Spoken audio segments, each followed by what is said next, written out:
What if I were to suggest that you play a key role in the awakening world? And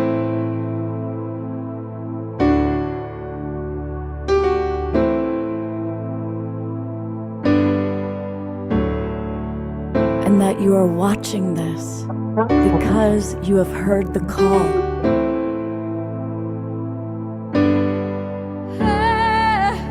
We can start right now by opening our hearts and minds.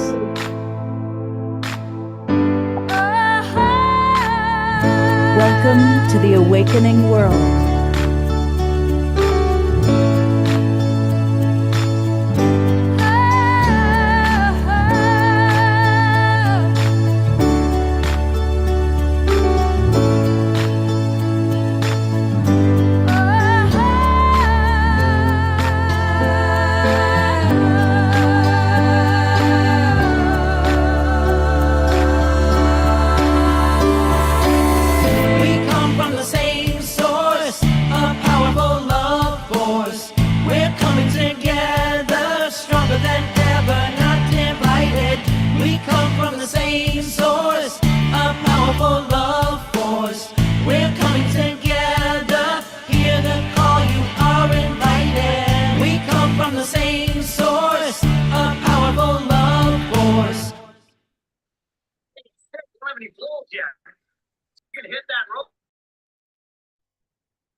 Good evening, everybody. I was so busy trying to find the person to mute that I muted myself.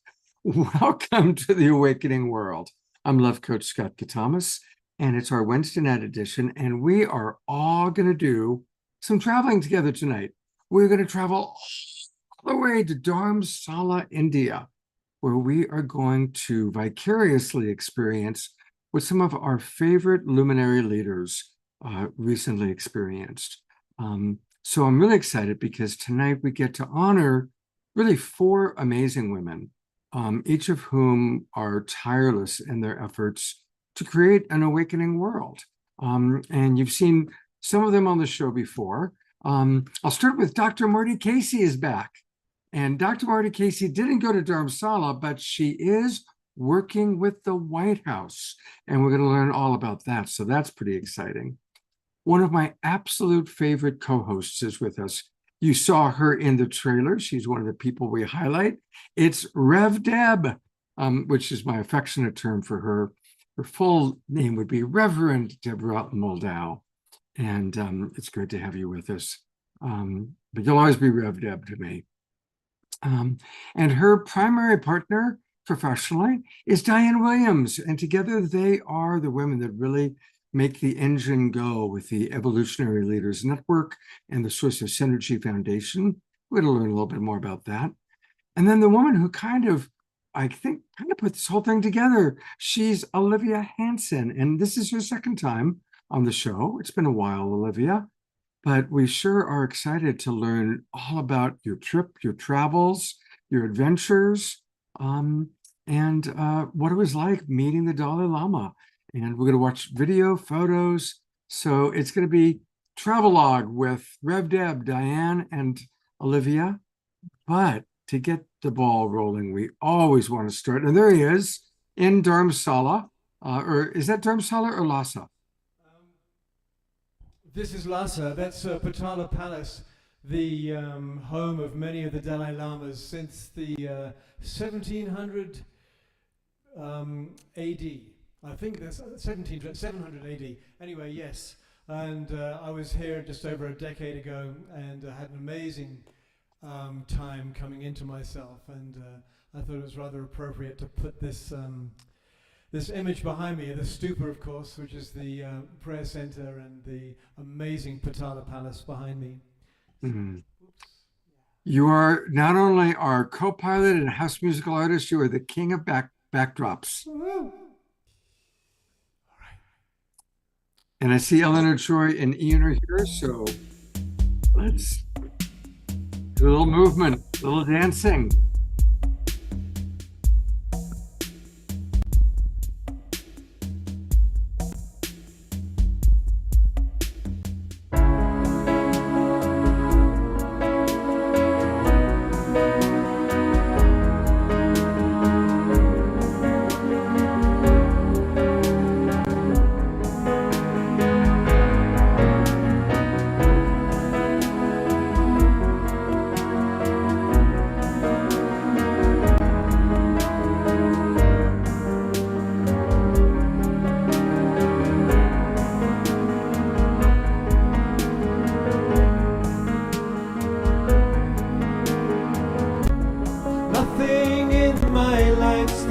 insane. It seems my world is falling into the dust that gave it birth. Empty feelings find me deep in contemplation, waiting for the rise of Mother Earth. And we all know what we've come here for, and we all feel that our hearts are true. And together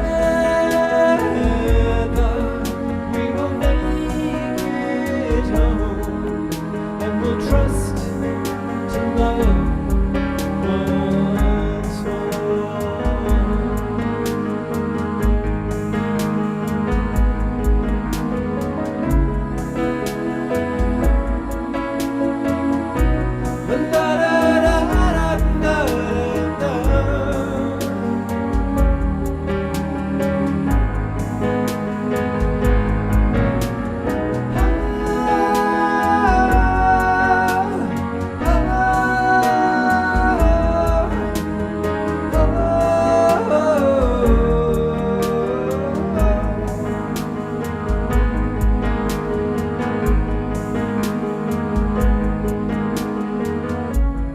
Walking through these fields of fear that bid for my attention. I don't live here anymore. I surrender to the flow that gives me new direction. All there is to do is trust and fly. And we all know what we've come here for, and we all feel that our hearts are true. And together we will make it home, and we'll trust to love once more.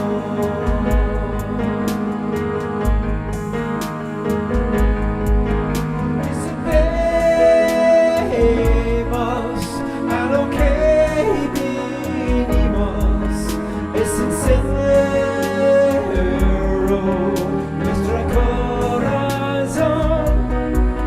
Lograremos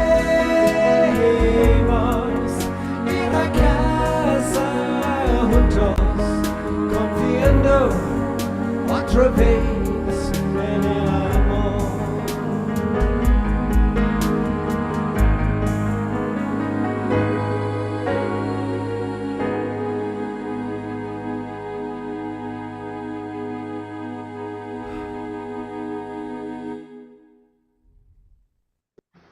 Let's all twinkle, beloved Omashar. A wonderful way to get us started. Thank you, thank you, thank you, beloved Omashar. My pleasure. Thank you. And I so enjoy watching everybody dancing. It's just, it's a very beautiful, beautiful thing. It's just a family, and I just feel it's something that just starts to show off, and we rise to the highest point at the beginning. That's the start. Absolutely, absolutely. Well, we are about to take an amazing journey, and I'm going to bring up Olivia. Olivia, tell us a little bit about how this all came together, and then in a moment, I'm going to show the video that you provided. Well, Scott, I was just thinking that really all of us were together in Sedona for the Holo movement in March of this year. And the Spiritual Life TV channel was one of the sponsors. And our goal there was to bring together so many leaders of consciousness and organizations so that we could really work together and up-level this idea of oneness and reach more and more of our 8 billion brothers and sisters in the world. So it was the idea of cooperation, collaboration, and seeing how we could do even more. And we had a great gathering of people, and so many good things came out of that one gathering. And what is the Holo movement? Well, I for a lot of people that aren't that familiar with that term, I just add the Holo movement of oneness, and then you get a sense of what it's about. So for me, I was thinking about that too. What could be done beyond what I was already doing? And I had the Synthesis Foundation, which promotes bringing together all these different groups and ideas and bringing everything together in a synthesis of oneness. And my Spiritual Life TV channel offers practical wisdom for spiritual living, and it has things like talking about in religion, for example, the golden rule that's found in every major religion. So there were things like that were going on, but what more could be done? And when I was thinking about this idea, I thought of, well, role models. Who is really embodying this idea of oneness that can really inspire us to do more and more in our own lives with kindness, caring, and compassion? So, of course, who did I think of? I thought of the Dalai Lama. And I had had a lot of experience with the Dalai Lama in the past, co-sponsoring a lot of his programs when he would come to the United States, and even Kala Chakra for World Peace in 2011, which is a major event in the Buddhist tradition that is open to the public. And so 14,000 people come, and that was held in Washington, D.C., and then he chose the start date as his birthday, July 6th. So, of course, we had to do something special. So then this idea of doing a world peace talk for the public and broadcasting it all over came about. So that was a suggestion that I had. And then we ended up finding our location to be on the West Lawn of the U.S. Capitol. So it was an amazing, wonderful event, and it was broadcast all around the world. So I've had experience working with him. I know he is just as genuine in person as we see him on the media, and really lives and embodies this idea of oneness. And certainly compassion. Compassion is what he is noted to be an embodiment of. So I was talking to my dear friend Rinchen Darlow, who heads up the Tibet Fund and since retired, and about the Dalai Lama and this idea of creating role models and so forth. And Rinchen said to me, so we need to give Rinchen credit here. Rinchen said, well, Olivia, why don't you create an award for oneness, And I said, Rinchen, what a great idea, And of course, the first one would be the Dalai Lama. But then I said it could be an organization as well, because so many organizations are doing such great work. And then we could give a little seed money to them to help them continue their work. So that's how this came about. And Rinchen Darlow was one of the people that went on the trip to Dharamsala, as well as our beloved Deborah Valdau, and Diane Williams. And so there were four of us, and we were, and the sponsoring group was my Spiritual Life TV channel, because that is a public outreach for everybody can tune into and watch videos that are inspiring and uplifting. So that's how it began, and and then we worked over the summer making our plans, and I was working with the Dalai Lama's secretaries, who I knew well, and we came up with our timing of this, and then also that while we were there, we wanted to see so many of the important Tibetan sites and people and so forth, which Deborah and Diane will talk about more later on. But then we planned our trip for October, and Deborah and I went to went to New York for the Tibet Fun Gala. Deborah had been there before with me, and last year they kindly honored me with an award at the gala. And so I was so glad that Deborah could come and we could meet there with Rinchen. And the beautiful thing too was Deborah's in Mexico, I'm in Phoenix, and there are no direct flights to Dharamsala. It would have taken us days to get there.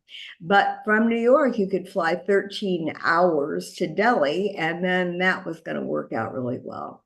So that's what we did. And Diane was in Europe and she met us there. And then we in Delhi, and then we flew on to Dharamsala and made this award presentation. So it was so wonderful that the Dalai Lama's secretaries had the media team film us. So we had video and 2 photographers. And that allowed me to be able to put together a wonderful pictorial to share with everyone. And then I also put in pictures because it was really kind of cool. As I was showing the Dalai Lama certain pictures, and a lot of them were from the Holo movement gathering. Why? Because I gave a presentation about the Dalai Lama there, if you'll remember, and so we had well, you'll see these big pictures of the Dalai Lama and David Bohm, who had the idea of the name of the Holo movement, and you'll see Deborah in front of one of them about this tall, and the picture's as big as a wall, so it's kind of fun. So that's coming up too. Fantastic. Well, let's watch the video.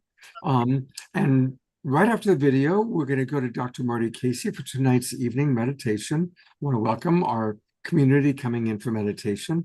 But let's take a look at this wonderful video. I'm excited.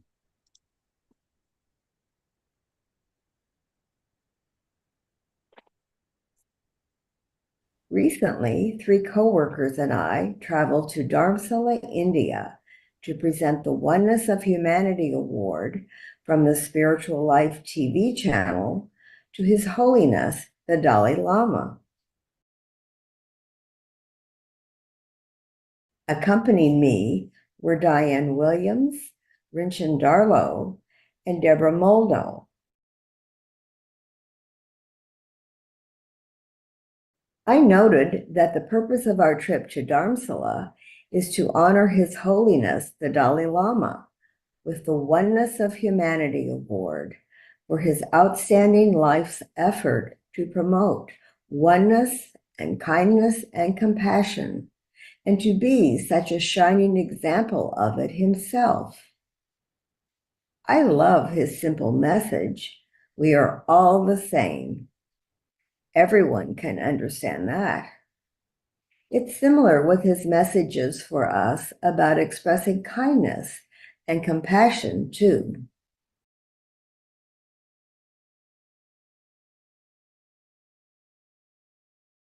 At this critical time for the world, we need His Holiness the Dalai Lama, who is the embodiment of these high ideals.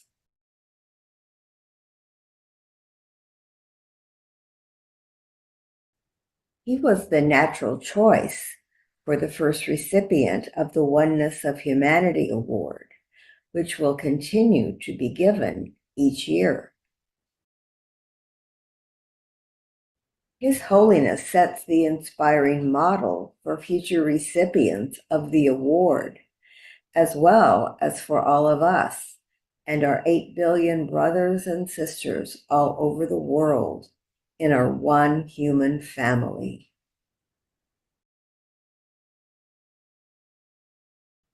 It is truly a joy to present this award to His Holiness the Dalai Lama.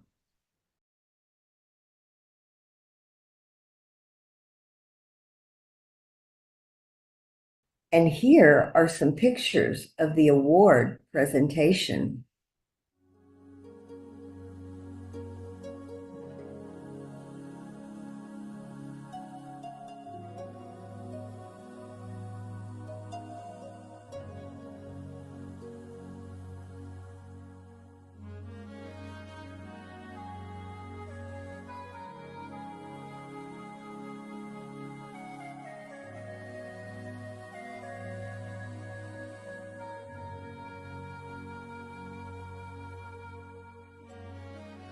이 겨울은 징계만 간주 근데 동공제 워싱턴 DC 동공제 진다통에 조들이 이 겨울음식 텐카시 제브레 들이 쿠란주 단데 싱다디 쿠란주 초보촌에 싱다디 겨울음식을 필요지스티 초보디 진다디 쿠란데서 땡큐. 디 딩임도 단데 청우지 두디 가상은 달라마 트러스트 디나사서 로 And then, yes. Oh, how did you see that? He's going to hold it and take the photo. Yeah. Yeah. You want to look here, please? Ready? 1, 2, 3. 1, 2, 3. 어? 아이, 초보들 콘주 디직도 Oneness of Humanity Award. oneness. Of Humanity 됐다. Award. 제가 디 달로 겨울음 제일 표현인스. 딩임도 청우딩 아주 가상 탭게라 디난 차소. 디야 표현인스 올리비아. 땡큐. And this is the sponsoring group, Spiritual Life TV. And these are the pictures of you and the World Peace Talk that you gave on the west lawn of the U.S. Capitol. And we'll leave you with that. Concept of oneness of entire humanity. That's my main effort. Oneness of entire humanity. That's my main effort. Yes. Because here we have the Holo movement, and this was your Yes, sign. oneness. Yes, Of humanity. from London. Yes. Very good, very good. And so I was giving a talk about what you Thank were you. doing, and I gave a talk, and then we had these pictures of you blown up, of you and David Bohm. David Bohm, 겨울음 징계마 사이언티스트이와 David Bohm. David Wu. 디 겨울음 제다 David Bohm 생게 쿠바 직대셔. Yes. So I'm giving a talk, and I'm telling them about you and David Bohm.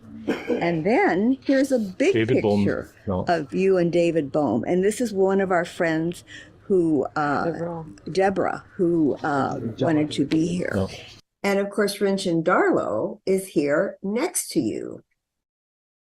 And then this is Diane, and these are the two sponsors of the Holo movement.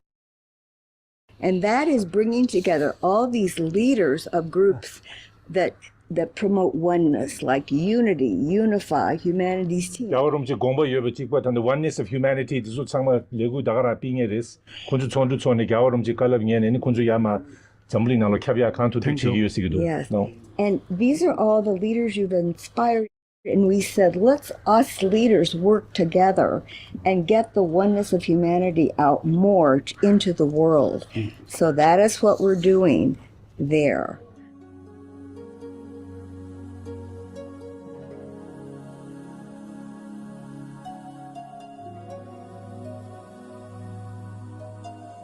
Yeah. All these leaders of organizations. And then this was when I announced the first Oneness of Humanity Award to you, Your Holiness, because you were such an outstanding example of oneness. Thank you.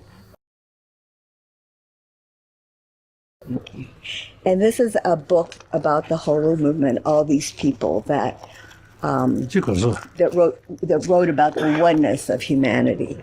No. With our rank code.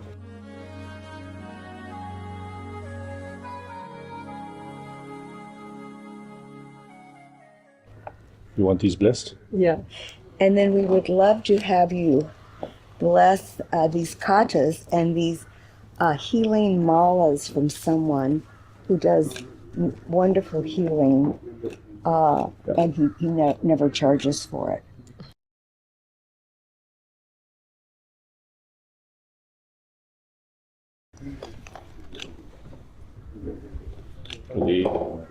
Thank you for blessing our work. Thank you for your work. We would appreciate your blessing for the work of oneness. 그래서 레고지졸 겨울음 제 투문나 나슈도. No.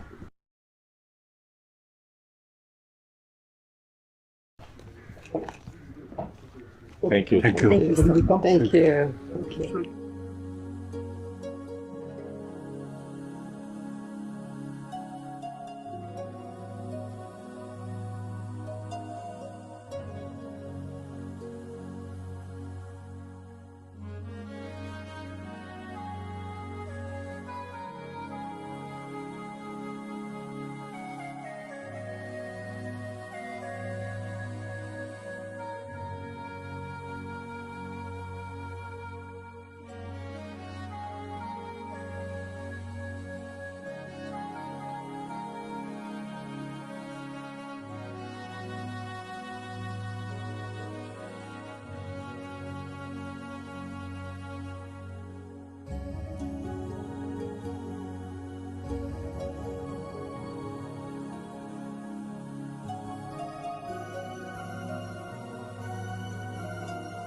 And here's our last picture of the sunset in Dharamsala, concluding our spiritual journey.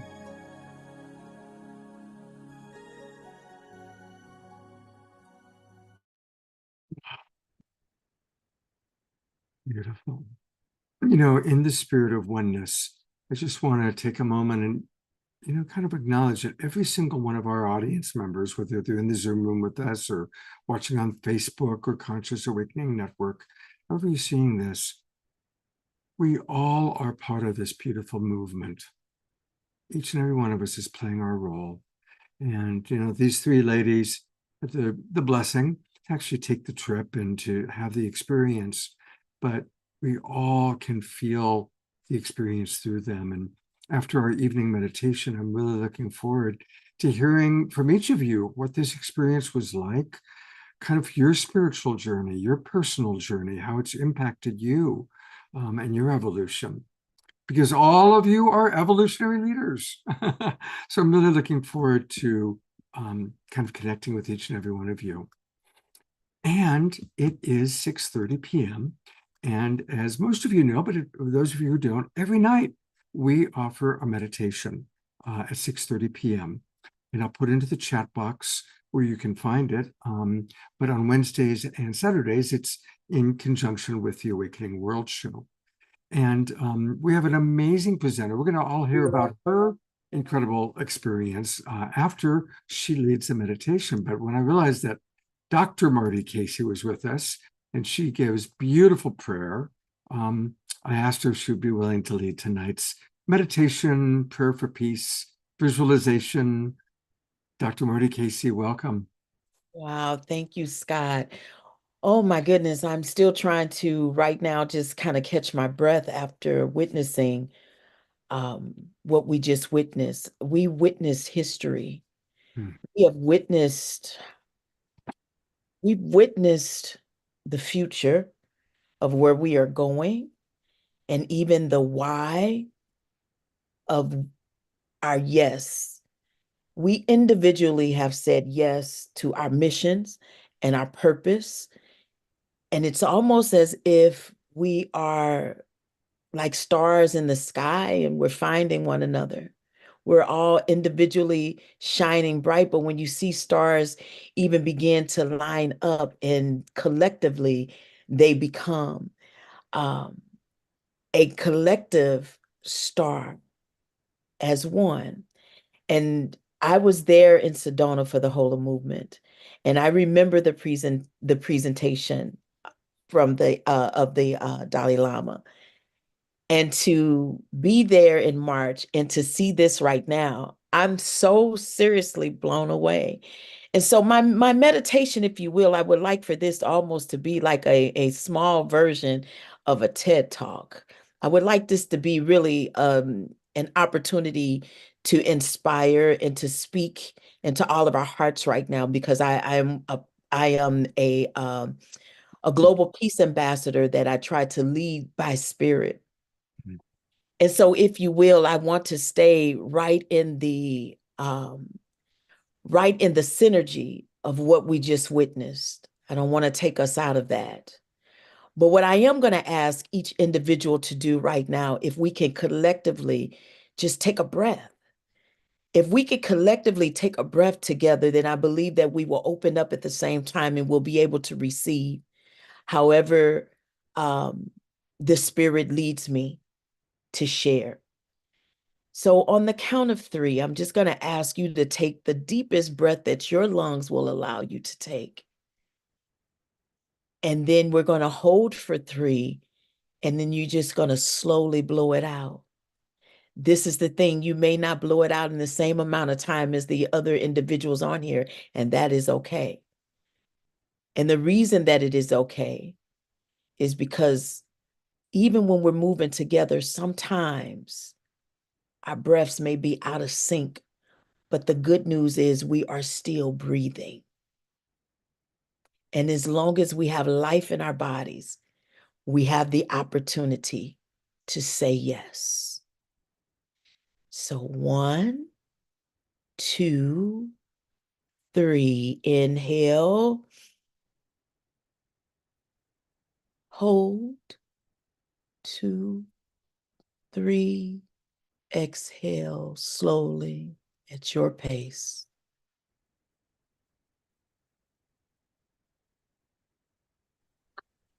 Relaxing the mind, relaxing your neck and your shoulders, relaxing your torso, your knees, and your feet. Relaxing every part of the body so that you can empty out from today all of those things that took place today, all of those people that you had spoken to and you've seen, the emails that you've read, the calls that you made. We just want to release that right now, just so that we can be empty. What I love about being empty is that it's an opportunity to be used. And when we make ourselves available to be used, it's as if we're telling the universe, yes, I will.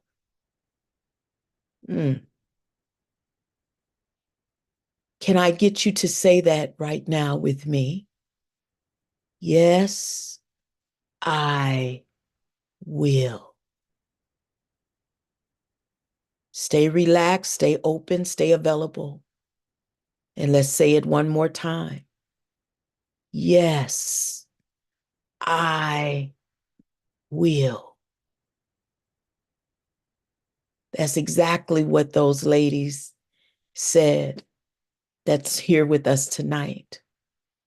When they received the call to go and to honor and to meet the Dalai Lama and thanking him for all that he's done and he will continue to do.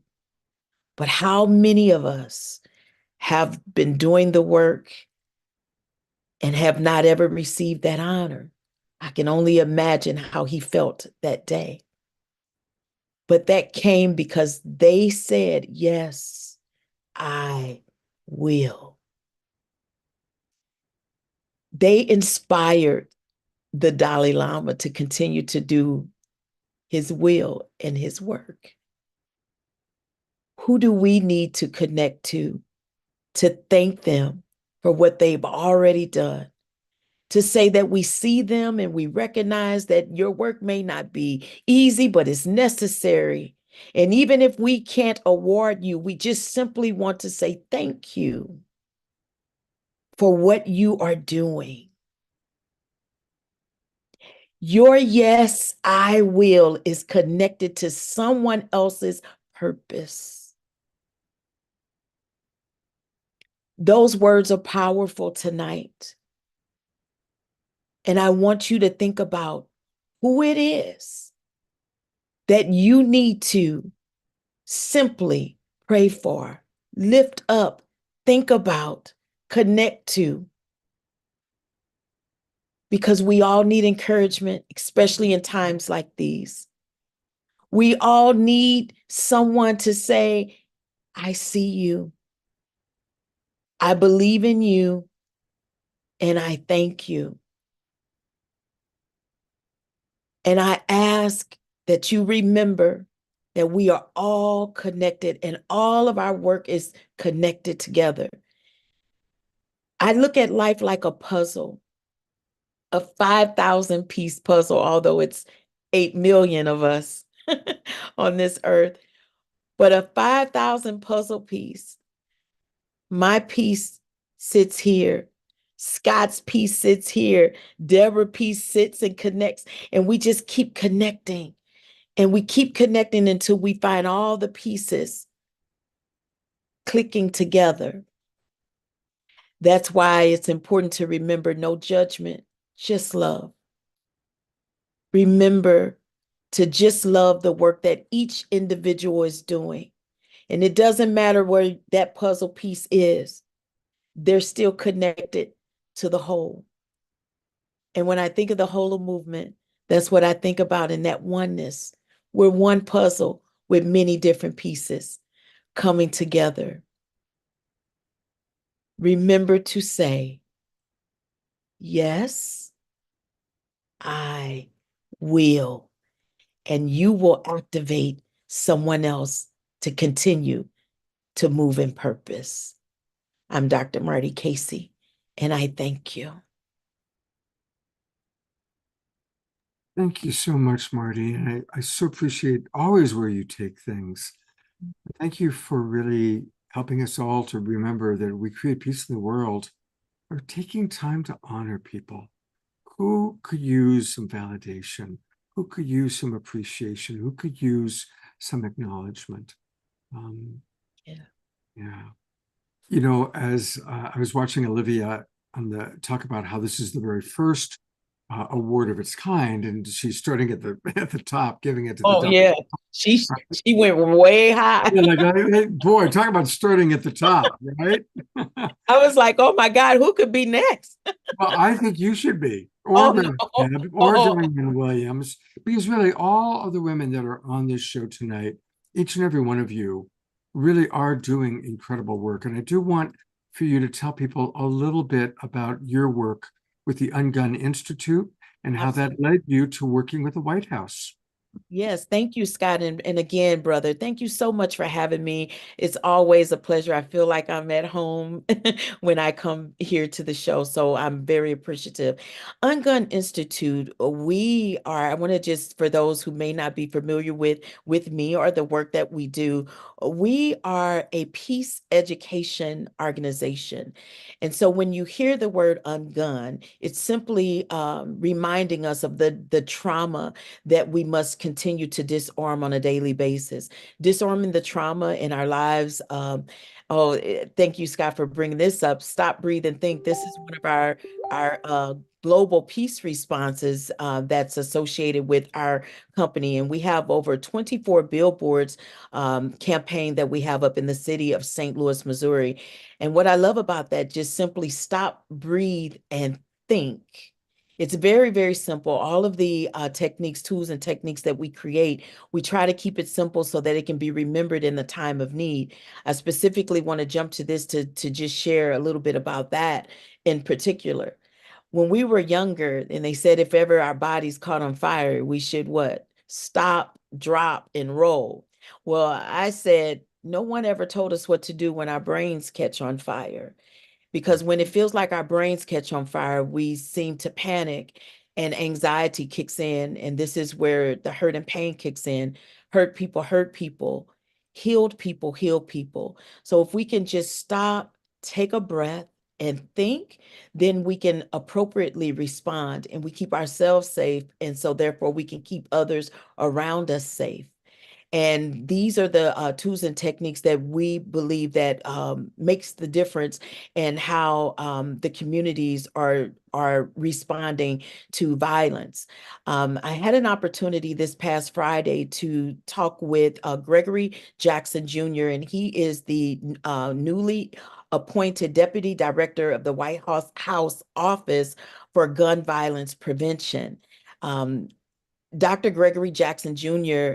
Is now leading this office, if you will, in the White House over the last 13 weeks. So it's fairly new. And I was excited because he had an opportunity to hear about the work that we're doing here in St. Louis with Ungun Institute. And that means that we are really having an impact and making a difference. And I'm very grateful for that. But I also want to just clearly say that we're not the only ones in the nation that is doing this work. There's so many organizations around the nation that's doing this work. But the reason that they found this to be important at this time is because there's also has been a 37% increase in gun violence in Black communities. 37% increase. And that's an epidemic. And it affects all of us. Although they're looking at this from a very tight lens, looking at this from Black communities, I have to personally say anyone who has been shot and killed in any community, it affects all communities and it affects all people. So I think it's very important that we all continue to do this work. So I was very happy to see that the White House, our president, the sitting president at this time, is understanding how important this work is. They have issued millions of dollars. As a matter of fact, a bipartisan Safety Communities Act has been passed. And it is the first time that a bipartisan act has been passed in the last, I believe, 30 years. This is, I can't begin to tell you the strides that we're making right now to see the needle move and to be connected, Scott, with be connected with you and other leaders in this space really helps me to bring us from what we do over to the Black communities, all the way to the White House. And that's what I was talking about earlier with the puzzle pieces. We don't know how we're connecting to one another and how that will make the difference in the end.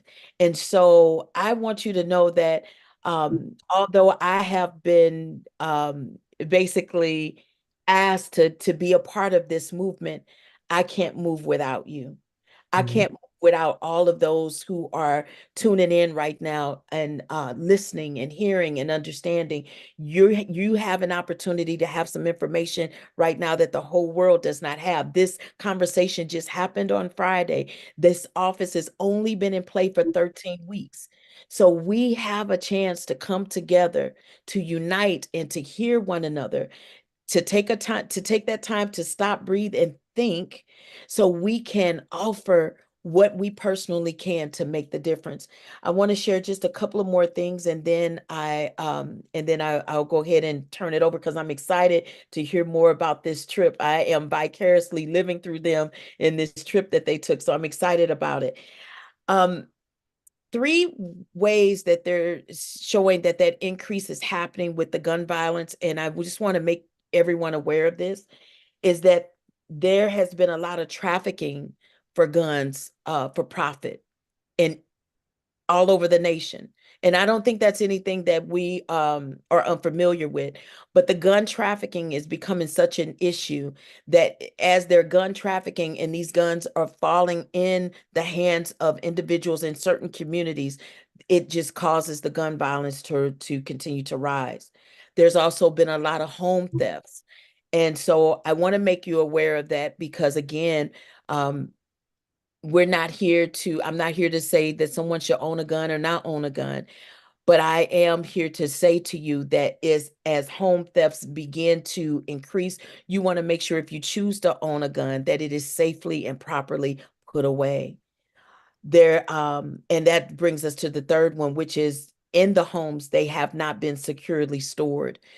This also on another part of the spectrum that Ungun deals with violence. We deal with bullying, domestic violence, suicide, up to gun violence.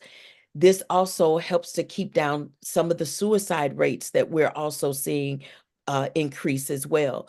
So let's be very proactive on how we are showing up in the world and dealing with firearms. Let's be proactive on how we're showing up in the world and dealing with one another. I know that we can fight this gun violence issue that we have that's happening across the nation if, again, we say, yes, I will. The last and final thing that I want to say, Scott, I want to leave this on the minds of everyone.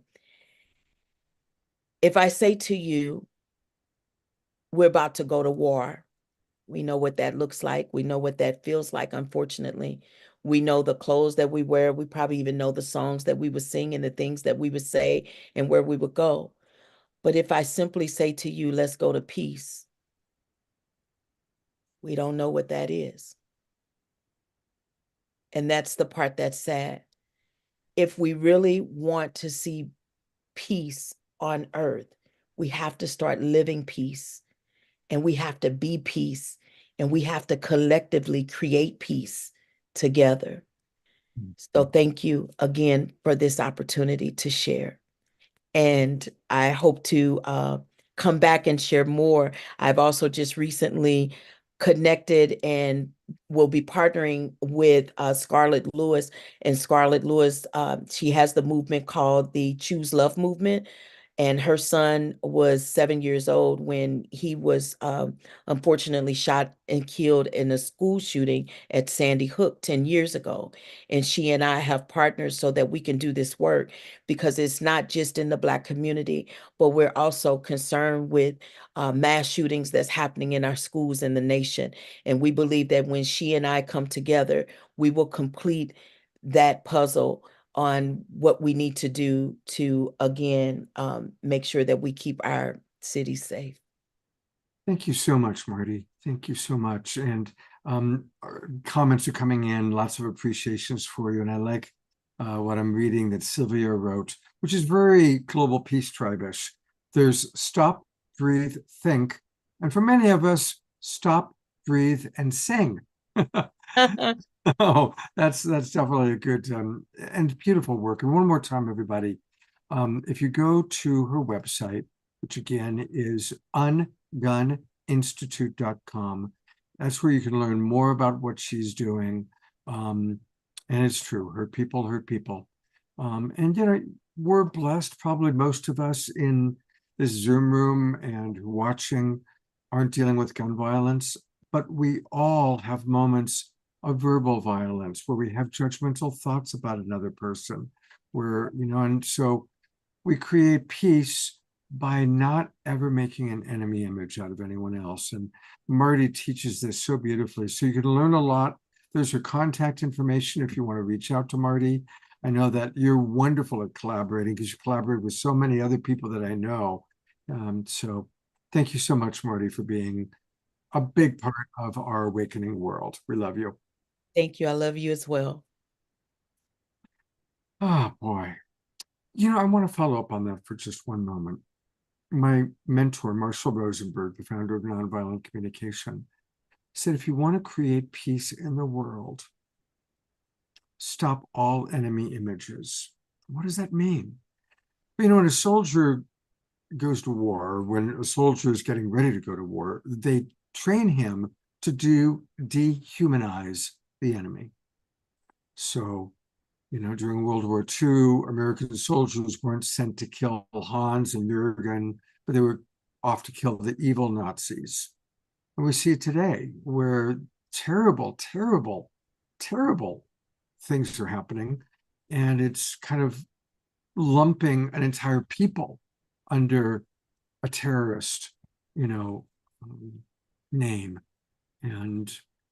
But we ourselves do that in little baby ways. Anytime we dehumanize someone by not seeing John, but seeing that idiot, or not seeing Betty, but seeing that bitch, pardon my language. And so a wonderful way to create peace is just to notice anytime we are dehumanizing another person, or even dehumanizing ourselves. Anytime we catch ourselves going, I'm such an idiot. Oh my God, I'm such a fool. Let's not do that. Let's not dehumanize ourselves or others. There are going to be times that people make choices that have hurtful consequences. Our problem is with their behavior, not with who they are as a being. Always see the divinity in the being, even if you need to call out the behavior. So that's a message from Marshall Rosenberg coming through the ethers to me, and inspired by what Marty Casey is doing.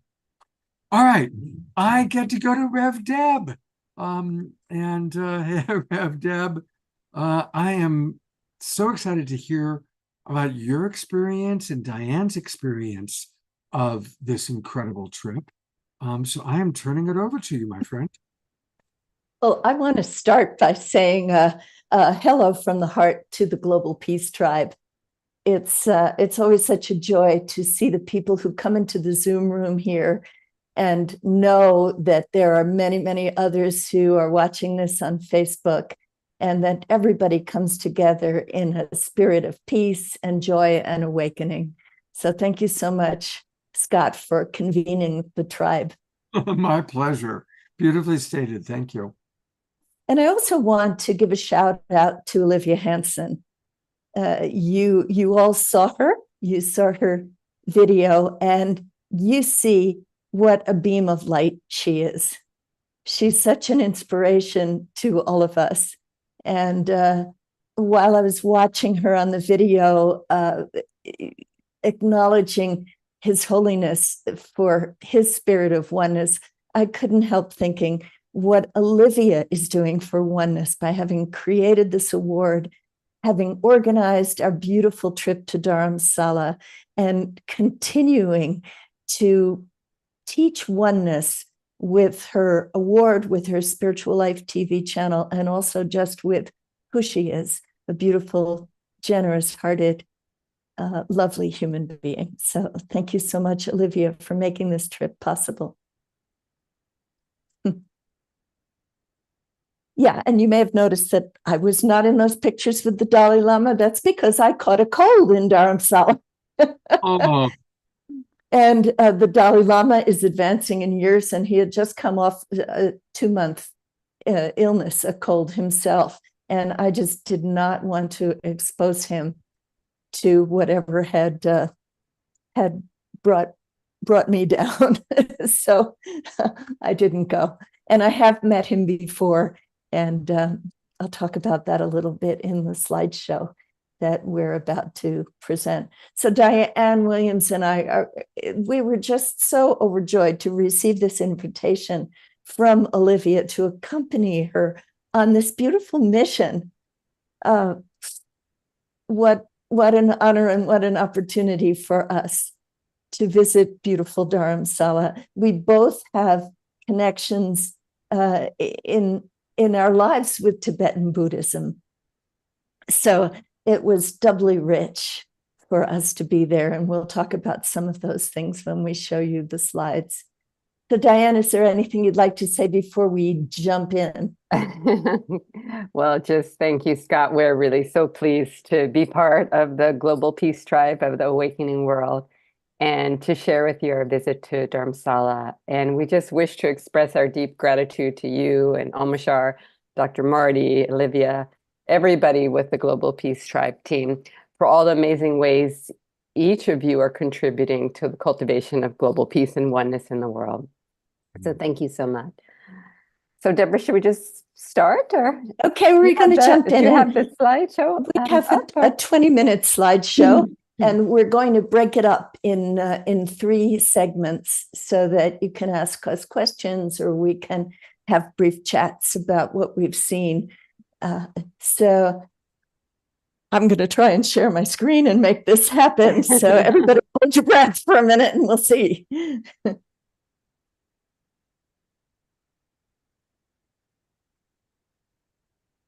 Yes. Okay. Great. Okay, take it away, Diane. Okay, so Deborah and I are just really, first I want to say we're so grateful, like she said, to our beloved friend Olivia Hanson, founder and president of the Spiritual Life TV channel and the Synthesis Foundation, for inviting us on this special journey to Dharamsala to present the Oneness of Humanity Award to His Holiness the Dalai Lama, along with our dear friend Rinchen Darlo. And Olivia mentioned he was president of the Tibet Fund, and he also served as the Dalai Lama's representative to the Americas. So while in Dharamsala, we also had the opportunity to be immersed in Tibetan culture, and we're really delighted to be able to share with you some of the highlights of our time there. So Deborah, I'm going to hand it back to you so you can talk about the Norbu House. We arrived in Dharamsala, first glimpsing the peaks of the Himalayas from the small airplane coming from Delhi, and then landing in this magical place. We were warmly greeted by Mr. Wangdu at his lovely Norbu House Hotel that overlooks the town, and we were very well taken care of there. I had last been in Dharamsala 25 years ago, when it was still the sleepy mountain town where the Tibetan community settled in 1959, after being gifted land in this old British hill station by Jawaharlal Nehru, who was the Prime Minister of India. But now Dharamsala has grown into a bustling Indian center filled with hotels and businesses and shops. But the magic comes from the Tibetans, who have reestablished the seat of their colorful and deeply spiritual culture there. On our first morning, Rinchen Darlo took us to the main temple, where we were approached by a class of Indian students who were thrilled to meet foreigners. So you can see us being joyfully swarmed here. I was beginning to see the changes since my previous visits. My first as an editor for Barry Bryant's groundbreaking book on the Wheel of Time sand mandala, which is the Kala Chakra sand mandala. And His Holiness wrote the introduction to this book. And Barry was the first one to take the sand mandala out of the ritual. And he asked permission of His Holiness to do this and bring it into museums and cultural institutions. So if any of you have seen sand mandalas and how beautiful they are, you have Barry to thank for that. Rinchen Darlo had encouraged us to begin our visit with the Library of Tibetan Works and Archives. This was no ordinary library, but home to the remarkable paintings and sculptures and books and other artifacts that had been brought out of Tibet for preservation by folks who were often risking their lives crossing the mountains into exile. So we were fortunate enough to have medical appointments made for us by the Dalai Lama's secretaries with Dr. Sawan Tamdin, who is the visiting personal physician to His Holiness the Dalai Lama and the chief medical officer at the Tibetan Medical and Astro Institute. And during our appointments, Dr. Tamdin took our pulses and we were able to share, he was able to share with us any issues he detected. And he gave us very good advice on how to take care of our health. And it was pretty remarkable how accurate he was, this pulse reading. I said to Olivia and Deborah after he took my pulse that it was like he was a medical psychic, as he was so accurate just from the pulse taking. So traditional holistic Tibetan system of medicine, astronomy, and astrology has been practiced for over 3,000 years. And compassion towards everyone is at the essence of Tibetan medicine. And I was really, really touched to hear that the Institute runs a wide network of 57 branch medical clinics in India and around the world and provides healthcare to anyone in need. And I personally can attest to the power of Tibetan medicine. Many years ago, I had terrible allergies to the point that I was sneezing all the time and I had a constant runny nose. And I took all sorts of allergy relief medicine and nothing worked. And when I used Tibetan medicine, miraculously, I never had the same issue again. It doesn't taste so great, Tibetan medicine, but it works. And so also we went to the Medical and Astral Museum, which was very close to the medical center. And we had the opportunity to go and see actually Tibetan medicine, which you see here in the pictures, and their plant and mineral sources and instruments that have been used for various treatments, and thangkas that are Tibetan Buddhist paintings that are believed to have the power to alleviate physical and mental suffering and to increase the healing powers for not only ourselves, but for others. And you'll see in this picture, the man in the lower right-hand corner making the Tibetan medicine, that's Dr. Sawan Tamdin, the doctor who read our pulses when he was younger. So he's been at it quite a long time. And it's truly touching how he dedicated his life to healing others through this very effective form of medicine, Tibetan medicine. So we're gonna stop here and we can continue our PowerPoint later on. So Scott, we don't know if you wanted to, if people might want to ask questions, or if there's another way you might want to. Yeah, well, first of all, forward. it's Mhm. wonderful. And do they provide medical support for all visitors, or how did that come about? Yes, and it's pretty amazing because, the Indians have a caste system. And sometimes the people that they consider untouchables, in quote, do not get medical treatment. So this clinic makes sure that they take care of anybody that needs. So it was amazing. There was a long line, but we all left with Tibetan medicine ourselves for our different ailments. And yeah, so it's very touching how they really take care of everyone. And they even have a clinic in New Jersey in the United States for people that might want to get Tibetan medicine in the US. I enjoyed seeing Rev Deb in different parts of her life. And Rev Deb, what are some of the ways that Dharamsala has changed and the energy there has changed during your I just want to give a shout out to Jeffrey Colebrook in the picture of the Dalai Lama that he's holding up.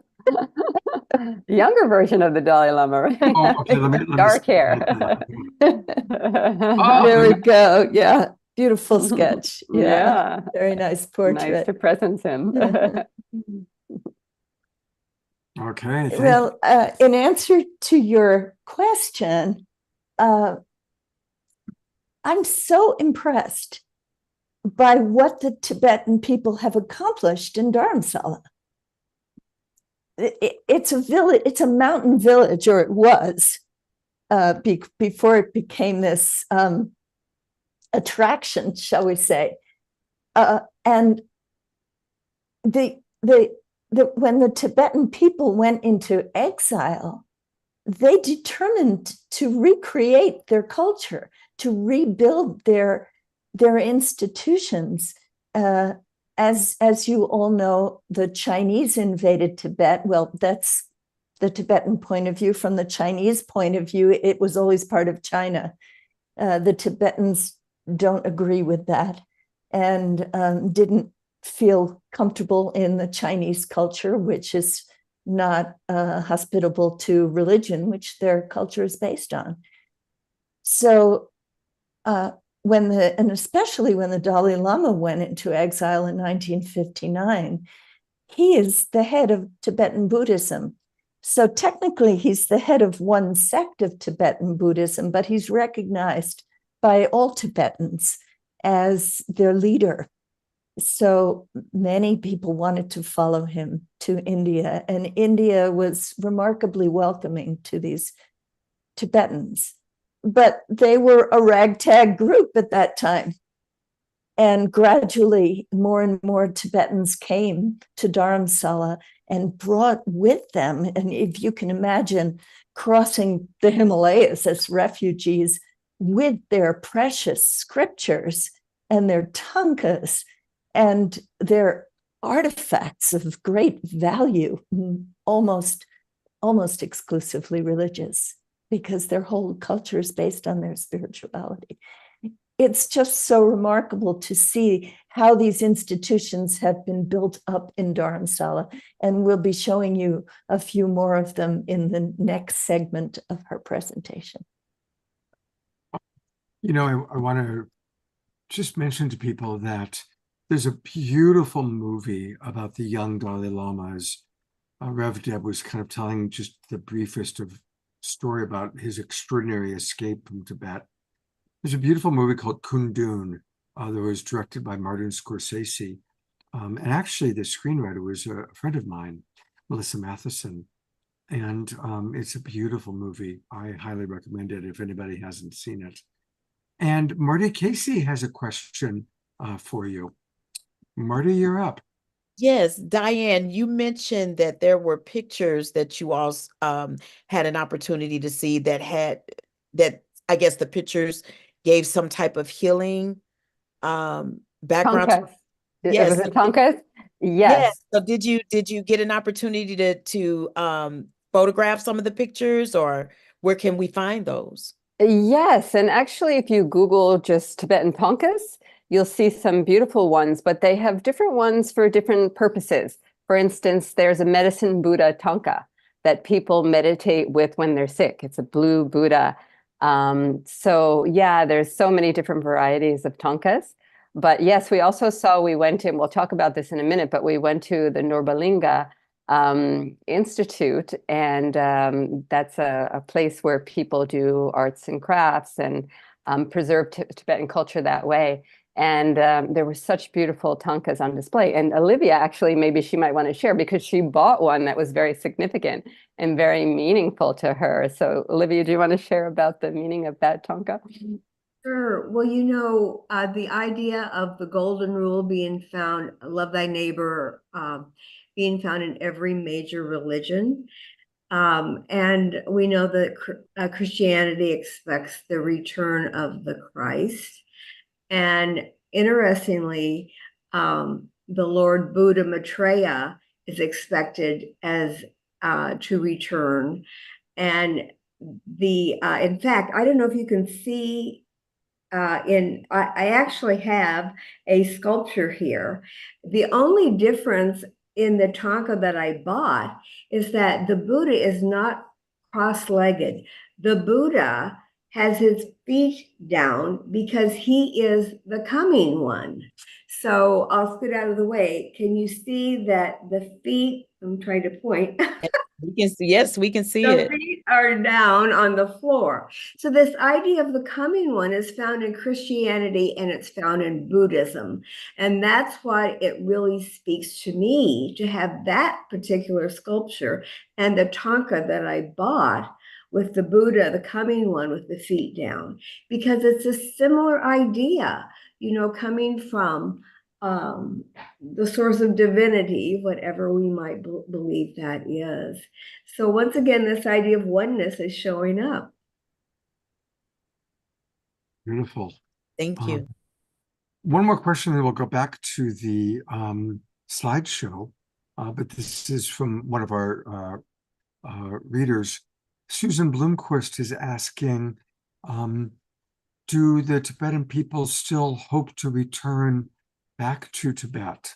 Is that still an active vision, prayer? Where do they stand with that? I think it would be, yeah. Do you want to take that, Deborah? Or That's a heartbreaking question. Yeah. Because they all yearn to go back to their homeland, as people in exile tend to do.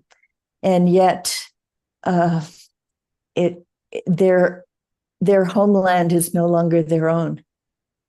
So I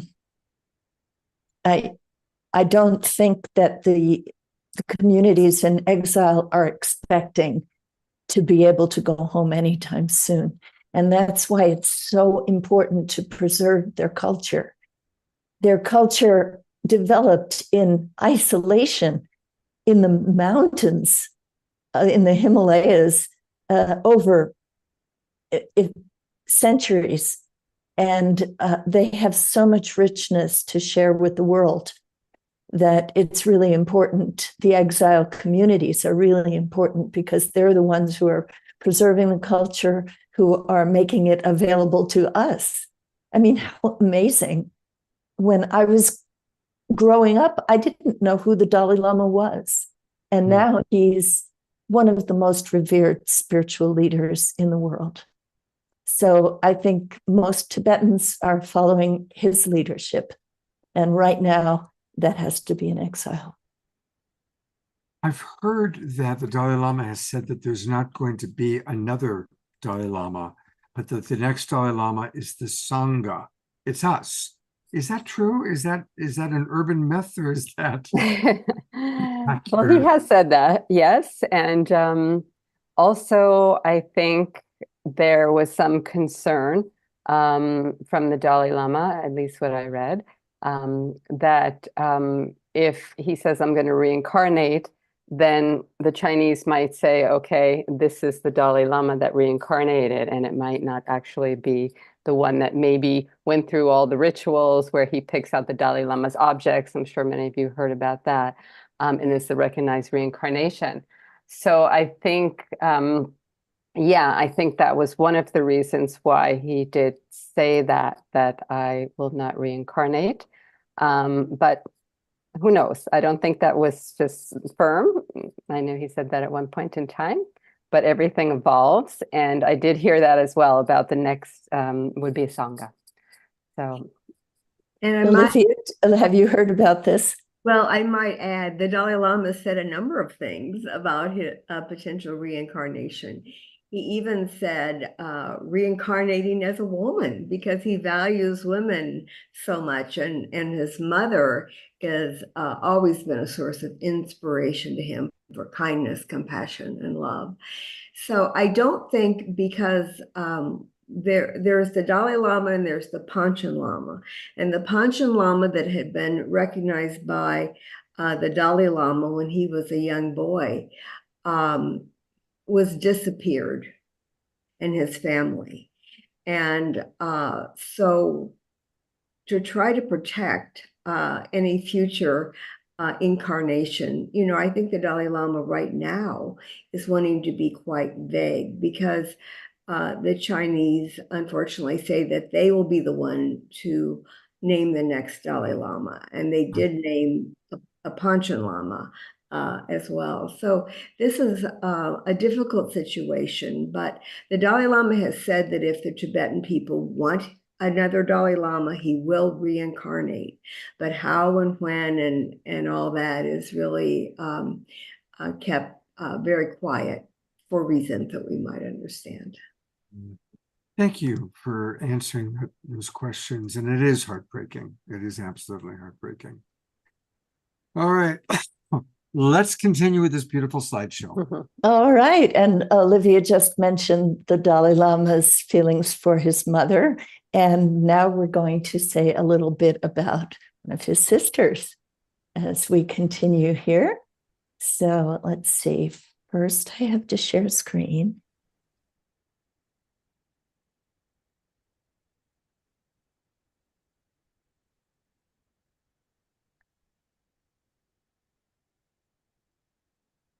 This is the Tibetan Children's Village, or TCV, that was founded in 1960, originally for the care and education of orphans, as well as destitute and refugee children from Tibet.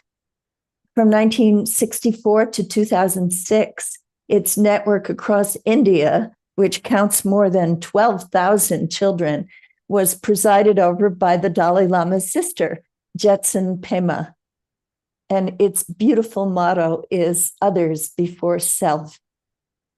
The current director of TCV is Miss Labsang Somo, and she gave us a tour of this unique place. This is the only school that gives children a Tibetan education, where they learn their own language and culture along with academic skills. And TCV runs both schools and also vocational centers. Its graduates now support it with gratitude, and one of those is Mr. Wangdu, the owner of our hotel, the Norbu House. So here you see some TCV girls making momos that are Tibetan dumplings with their house mother. I love this picture that Diane captured. And on my last visit to Dharamsala in 1997 with my dear friend Monica Willard, we brought a peace pole as a gift to the Tibetan Children's Village, where it still stands at their temple.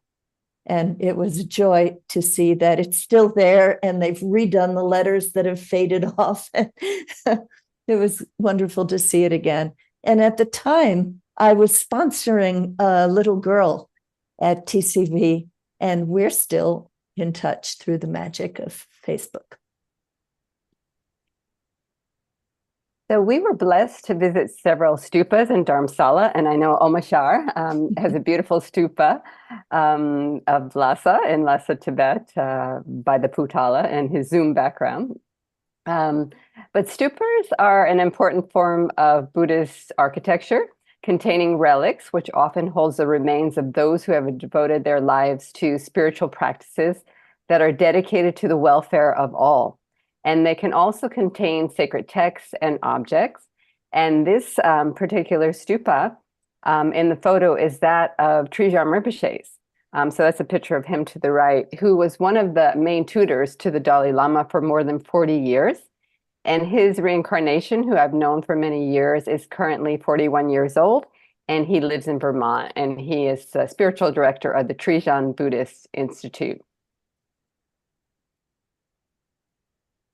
These pictures are just from walking up a hill in Dharamsala, and you can see all these various artifacts that are all related to Tibetan Buddhism, all of their art forms, and also this beautiful quote that we saw somewhere along the way. Why be unhappy about something if it can be remedied? And what is the use of being unhappy if it cannot be remedied? So I've always found Tibetan monks, no matter how serious their vocation is, to have wonderful warmth and humor. This is the Norbulinka that was built to preserve Tibetan arts. You can see its stunning architecture, and they have many crafts there that are done on the premises, like weaving and wood carving and tanka painting. As you can see, we had quite an itinerary arranged by Olivia and Rinchen, which we really appreciated. So I'd like to share a little bit of background history that Deborah shared a few minutes ago, some of it. But in March 1959, when His Holiness the 14th Dalai Lama was 23 years old, he escaped Tibet by being disguised as a soldier and made a 2-week journey across the Himalayas to India, where he was welcomed by the Indian Prime Minister Nehru, who gave His Holiness permission to form the Tibetan government in exile in Dharamsala. And about 80,000 Tibetans eventually followed.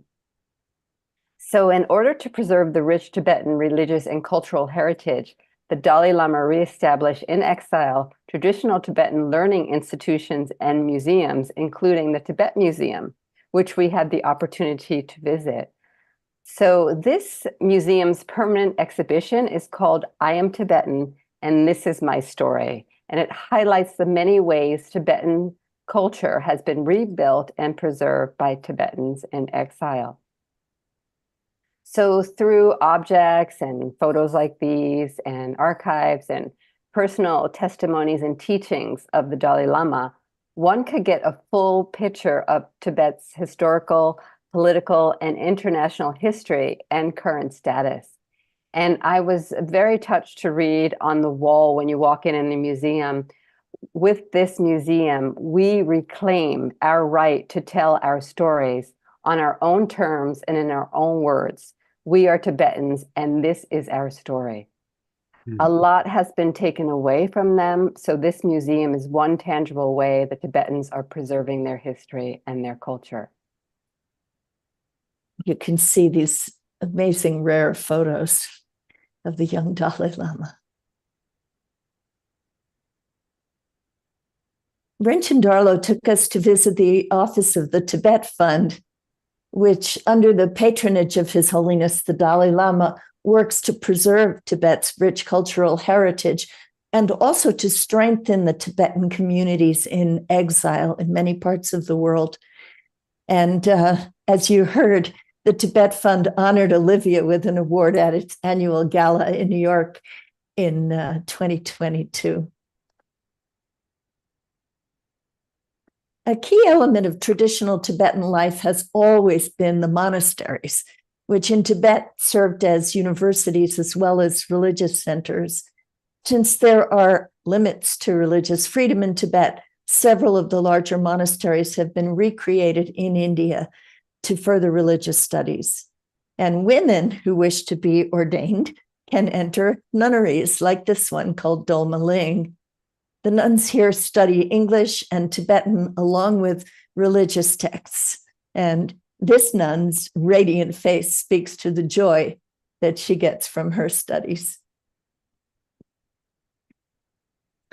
The impressive Gyuto Monastery is temporary home to His Holiness the 17th Gyalwang Karmapa, the head of the 900-year-old Karma Kagyu lineage, which is different lineage from the Dalai Lamas, but similar. The Gyuto monks are famous worldwide for their special frequency chanting, where each of the deep notes sounds like an entire chord. After we met with Kangser Rinpoche, who's one of the head lamas, and we were offered tea and welcomed, we were invited to enter the temple and experience this awesome sound while viewing the just magnificent artifacts there. Inside the temple was this beautiful tekpu on the left, which is a small house in which a sand mandala is created. And a sand mandala, as many of you know, is an intricate work of art. It's made completely from memory by the monks, and it's used in tantric initiation rituals.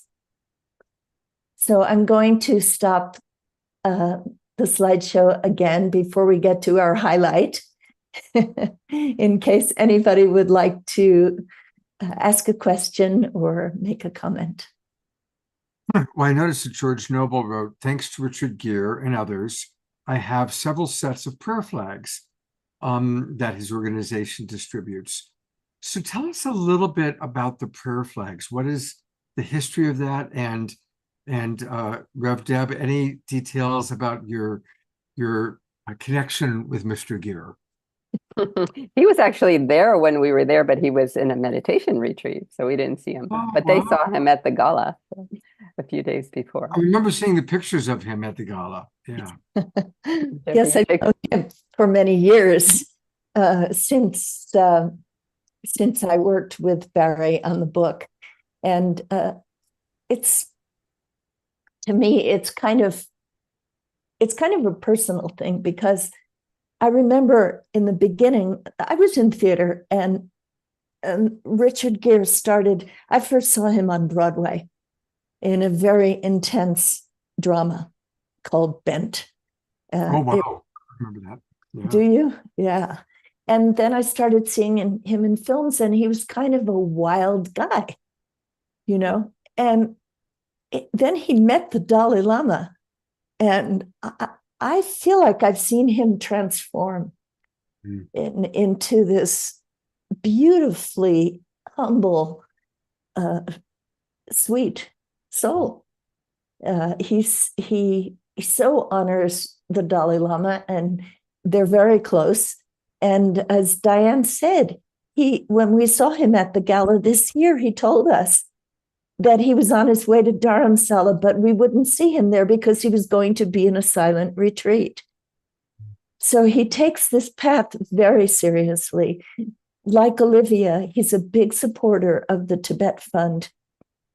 And I think it's very important in our world today for people of renown, whether they're actors or musicians or sports figures, to take on causes because people pay attention to them.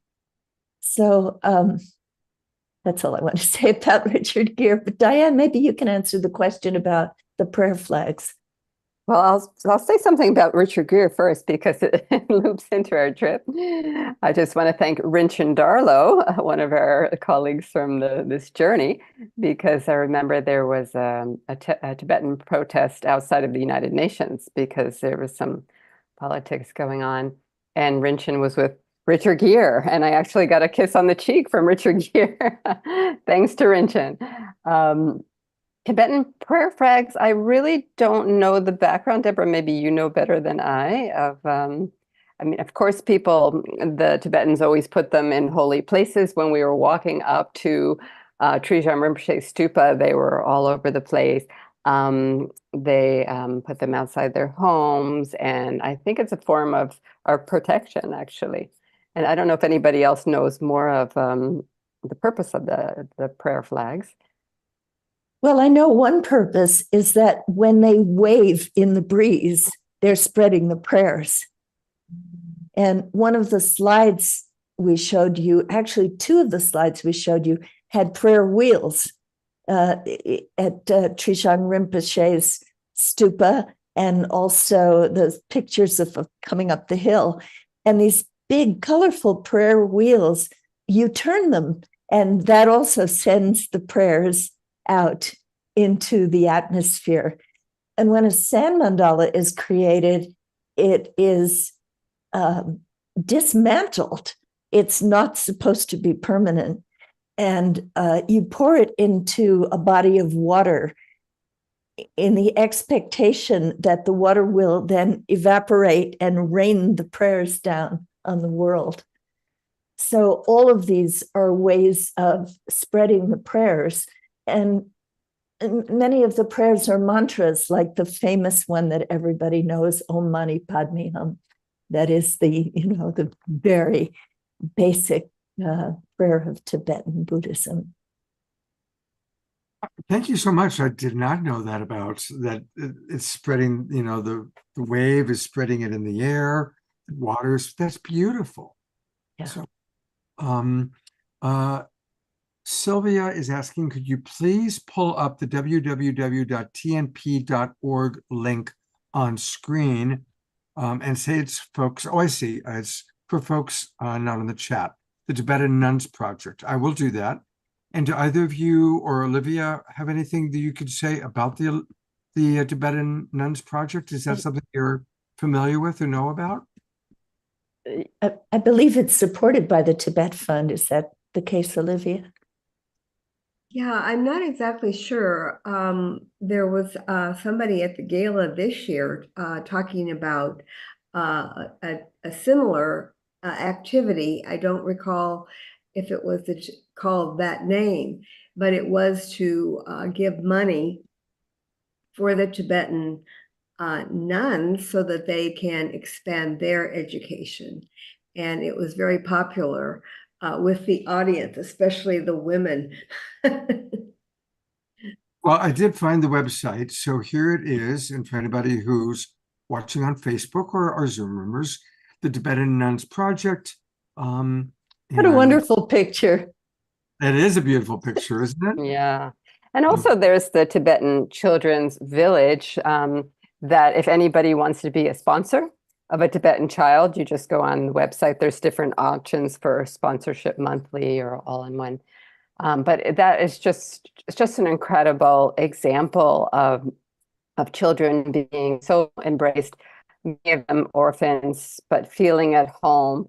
It was just such a beautiful, uplifting environment. And I know like the people that went there and are adults now said that it just changed their life and they still feel like a family. So it's a beautiful thing to sponsor. So I would encourage you to go on their site. Beautiful. Oh, thank you. And thank you, Sylvia. She put into our Zoom room where we can learn more about the prayer flags. And it's also actually part of the Tibetan Nuns Project website. And George writes that Tom Kenyon, educator and medium, supported the nuns himself. So by music that he created of the nuns. So thank you everybody for your contributions. Wonderful. Well, are we ready for the grand finale here? For the grand finale. Almost finished. Ta-da, like Deborah says. Okay, let's see. Get it back up. First, I share screen. Great. And okay. Wait. So I'll take it away. 1 second. One Okay. second. Play from current slide. There we go. Okay, good. So thank you. So we wanted to present the Dalai Lama's secretary, Seren Chime and Tenzin, who is the Dalai Lama's nephew, and his lovely wife, Sereng, who's in the picture, as well as Rinchen Darlo, who gave us so much support in setting up our activities in Dharamsala, as well as guidance regarding the award presentation. And this is a photo of the dinner we had with them the night before the presentation. So here's the highlight, which you just saw in video that Olivia and her team beautifully put together. The presentation of the Oneness of Humanity Award by our lovely Olivia, founder and president of the Spiritual Life TV channel, and also she's the founder and president of the Synthesis Foundation. She's been busy. And she, as you know, initiated this award to honor those that are promoting and embodying oneness. So Olivia has shared that the very purpose of our trip to Dharamsala was to honor His Holiness the Dalai Lama with the Oneness of Humanity Award for his outstanding life effort to promote oneness and kindness and compassion, and to be such a shining example of it himself. And the Dalai Lama has stated that the oneness of the entire humanity is his main effort, as you heard in the video. So who better than to be honored with the very first award than His Holiness? So this picture, as Deborah mentioned earlier, she was sick and she didn't want to give him her cold, which was very noble of her, we all thought, and we honor her for that. So this photo was taken in front of the Dalai Lama's residence and administrative headquarters. So that's where the actual award ceremony took place. So before we left Dharamsala, we were given a tour of the new Dalai Lama Library and Archives, where the award will be housed. And this library will preserve the previous, current, and any future Dalai Lama's teachings in digital format, books, awards, and other resources. And the Dalai Lama said at the inauguration of the library, at a certain point, the whole question of Tibet seemed about to vanish like a rainbow. But we set up schools and reestablished our monasteries so that today Tibetan culture, religion, and language thrive in exile. And we certainly saw that while we were in Dharamsala. After such a joyful experience, it was hard to leave Dharamsala, but it will always hold a special place in our hearts. Our deepest gratitude to Olivia Hansen for her vision, her wisdom, her friendship, her great generosity, and her light. May her commitment to the oneness of humanity shine that light throughout the world. May the Tibetan people thrive in their faith and their devotion, and may His Holiness the Dalai Lama continue to be a beacon of hope in these times and for the ages to come. Thank you.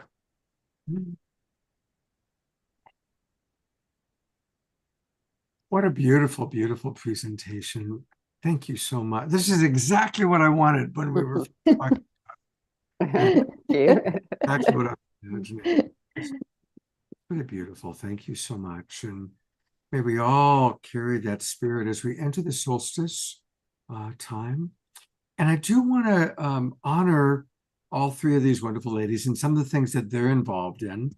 And we're all part of the Evolutionary Leaders Network. I'm very honored. And we're going to be meeting in Mexico next month. My gosh, I can actually say next month in January. So about that. But, you know, a wonderful way to learn more about the what these ladies are doing is to go to the Source of Synergy Foundation. And that's what Diane Williams is the executive director of, the Source of Synergy Foundation. And there's a few things I want to show people here.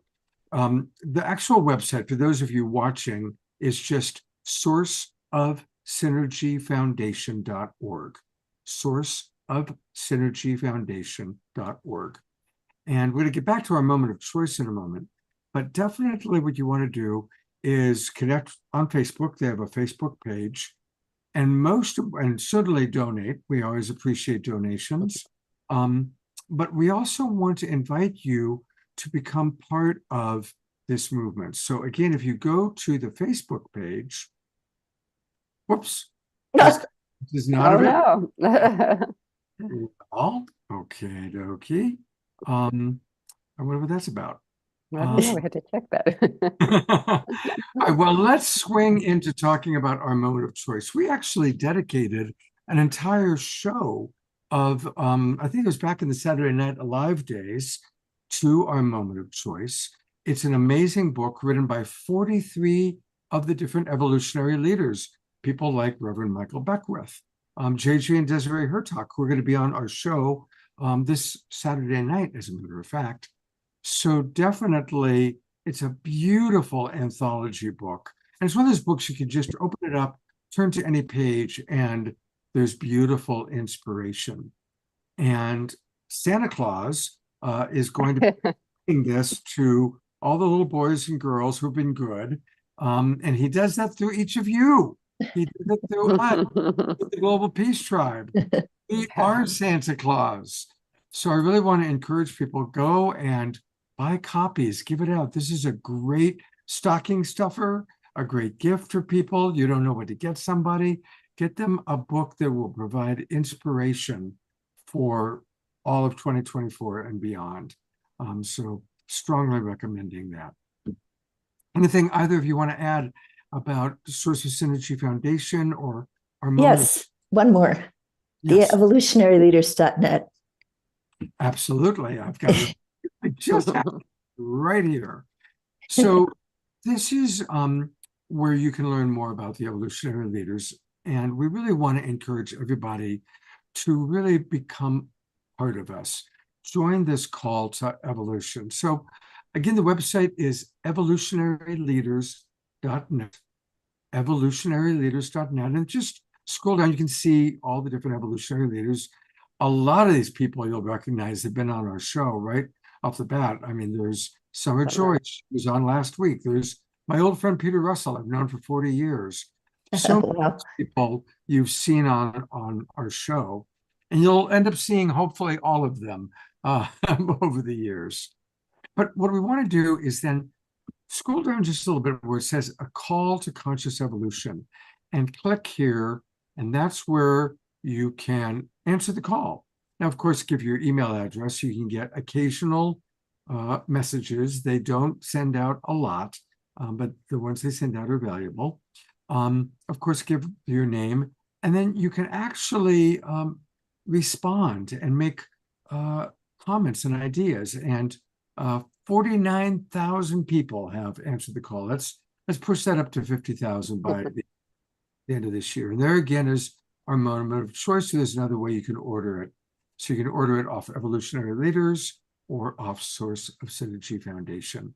And I've also put the website for the book in the chat, ourmomentofchoice.com. And if you sign up, if you sign on to the call to conscious evolution, you'll also get the monthly newsletter of the evolutionary leaders, The Edge, which is kind of like one-stop shopping to see what everybody's up to. It's always chock full of information and videos and lots of goodies. And I want to also acknowledge Olivia here, because Olivia, for years, she's been a very active member in the Evolutionary Leaders Circle. And one of the things that she has encouraged us to do is to spread the call to conscious evolution. So, Olivia, if there's anything you'd like to say about that. No, it's just, it is such a powerful message. And, you know, I think if we can get this out to others, there's so many other people that would like to be a part of this. And it's a way to get you connected with evolutionary leaders and what they're doing and how you can collaborate, contribute. It's just a beautiful potential voice of conscious evolution that needs to get out and strengthened in this world, because so many people would, I think, you know, want to be a part of this. But if we can get it on more websites and more publicity with that, yeah, Scott, we ought to hit the 50,000 mark. How about 100,000? You know, I know there's that many people. We probably know that many, you know. That's true. And people are asking about your website, so I'm going to that, Olivia.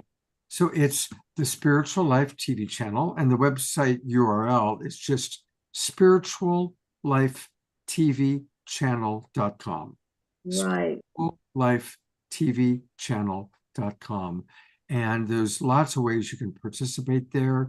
Look at all these beautiful videos she has.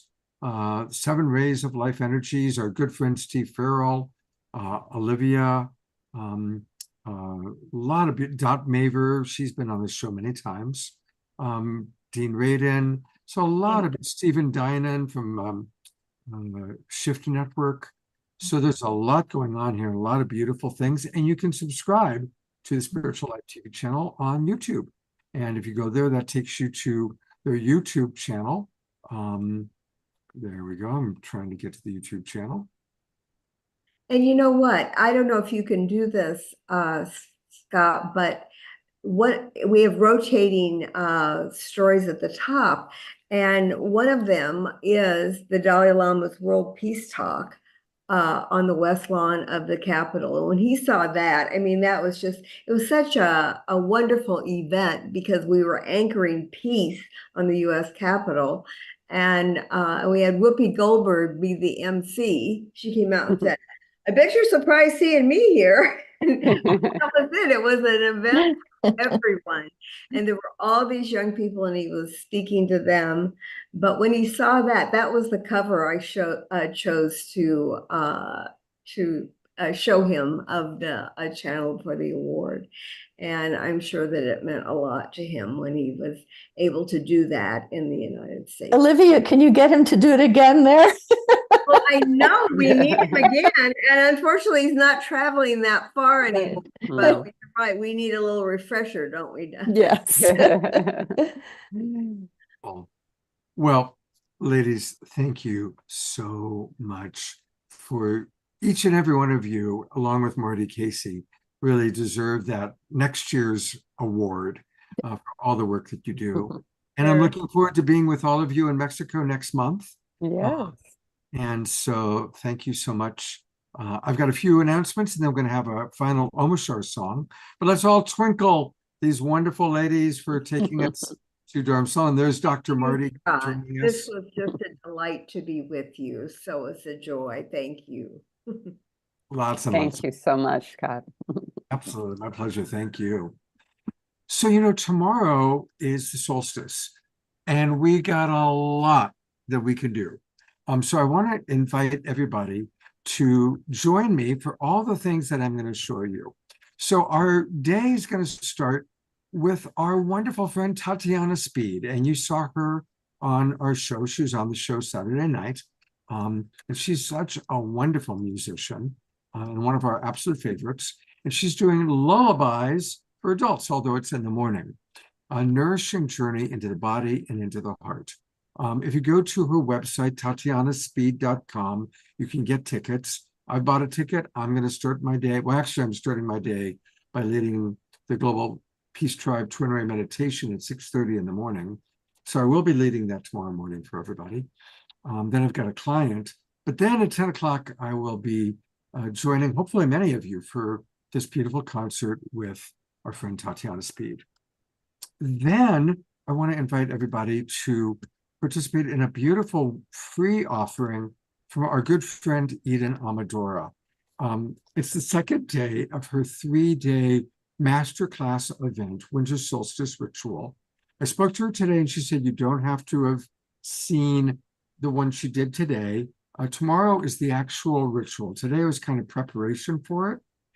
There is a replay link, and I'll put the replay link into the chat box during Omashar's song. So you can watch the replay from today's day 1.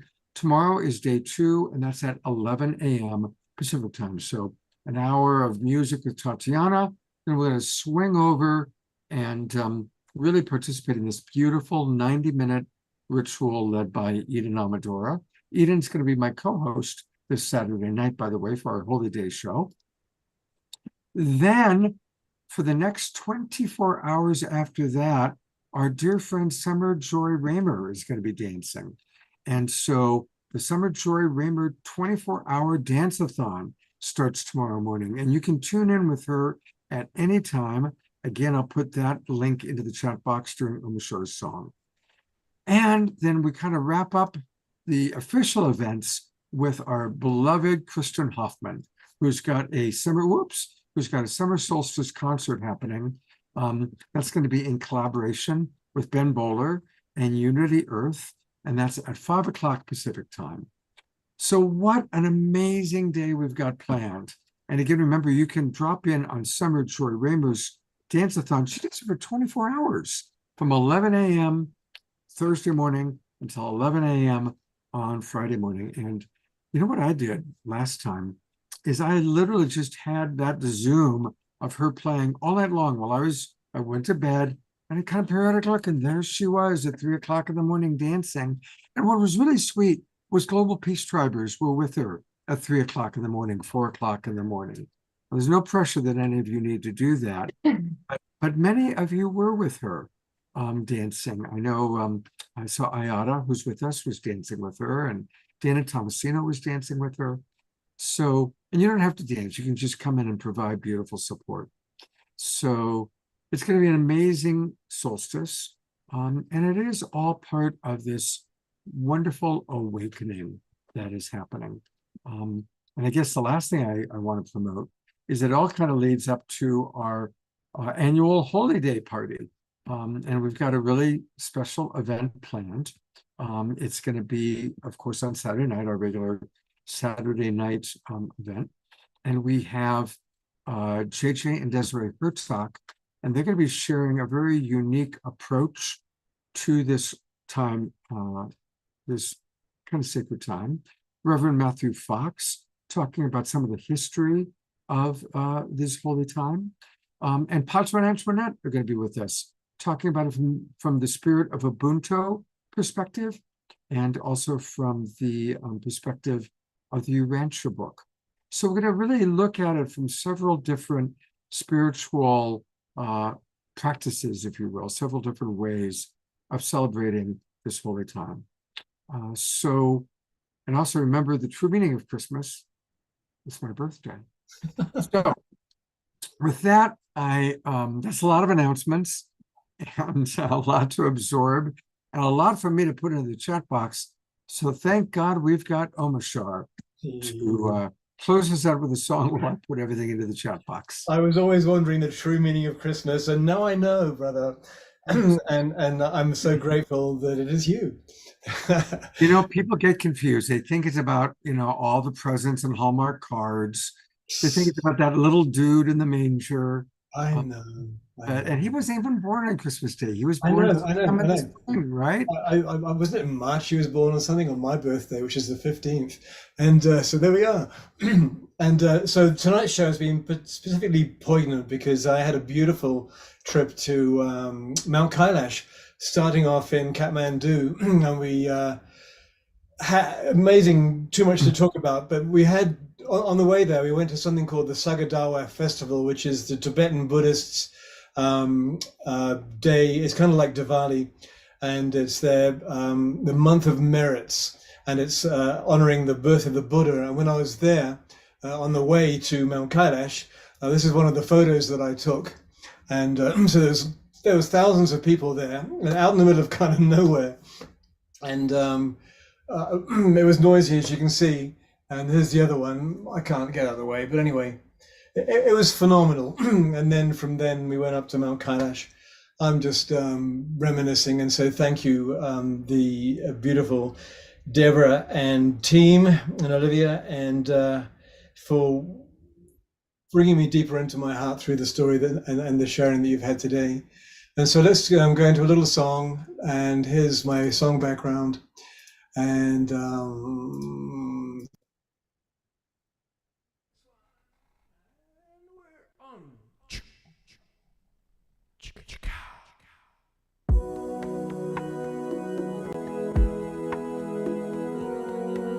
And Diane. I knew that.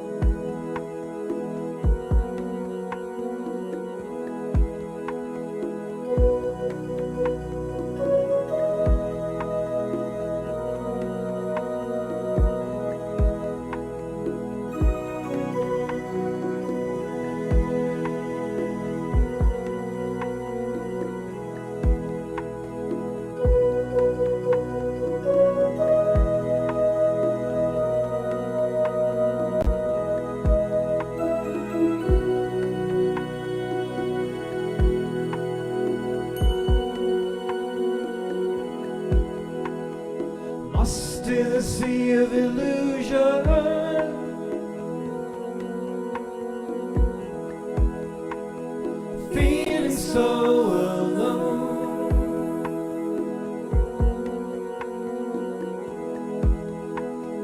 Lost on a wave of confusion. Where do you turn?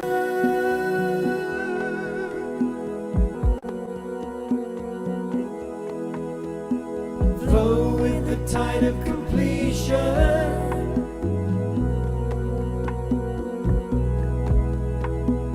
Know the reason why.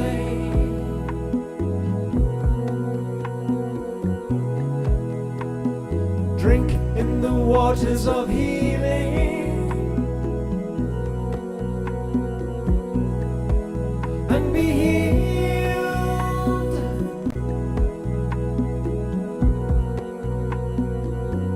We're coming home to the part of us that's waking up.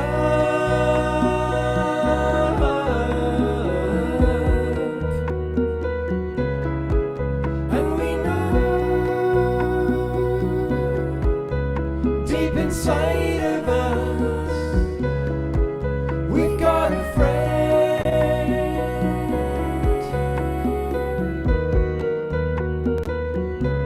And we remember the design of our lives. We remember the desire in our hearts. And we feel love. And we feel love.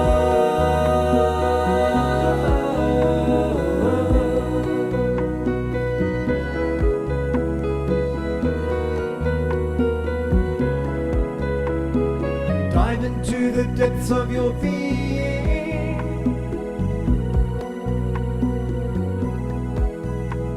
And know that all is well.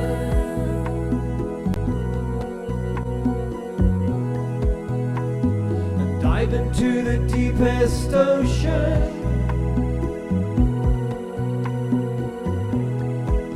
And see the truth.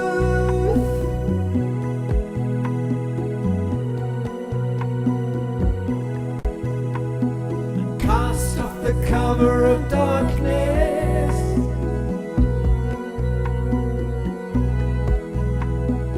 Free yourself from fear.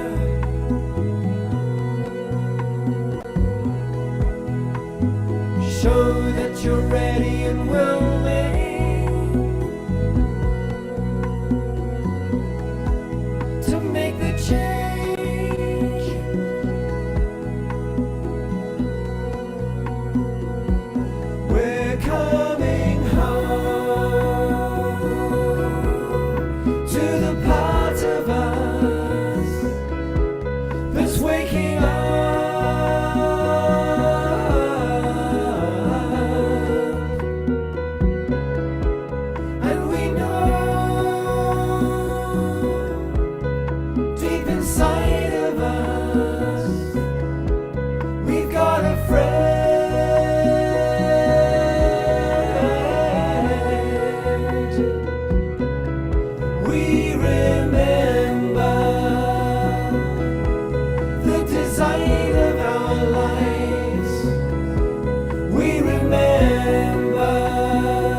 Beautiful. Absolutely beautiful. Thank you so much, Omashar. I'm going to go to gallery view. Let's all twinkle Omashar. Let's twinkle Diane and Olivia and Rev Deb and Dr. Marty and ourselves. What a beautiful peace tribe we all get to be a part of. We are. Thank you so much. And we will be back on Saturday night. Here's the poster. And we actually have a couple of other surprises of people who are going to be joining us. So please join us this Saturday night as we honor many different traditions of these holy days. Much love, everybody. Thanks for being here. And I encourage you all, save the chat. Like right now, go down and save the chat because it's got all the information about all the stuff happening tomorrow. And I really hope to see each and every one of you at Tatiana's concert or at Summer Joy or with Eden or with Kristen. Wow, what a great day we've got going on. And some of you I'll even see for the 6:30 a.m. meditation. So it's going to be a wonderful day together. Take care, everybody, and have a beautiful evening. Get a good night's rest.